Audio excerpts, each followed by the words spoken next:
কে মূর্খগুলো করছে এটা? আপনি ইতিহাস পড়তে বলুন এই মূর্খদের, এরা বাংলাটা পড়তে তো জানে।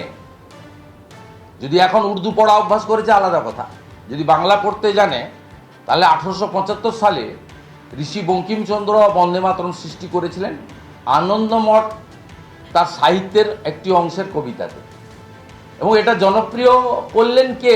বিশ্বকবি রবীন্দ্রনাথ ঠাকুর। কবে? 1896 সালে সুর দিয়েছেন তিনি। 1950 সালে বাবু রাজেন্দ্র প্রসাদ ভারতবর্ষের প্রথম রাষ্ট্রপতি এটাকে জাতীয় গীত হিসেবে মর্যাদা দিয়েছেন।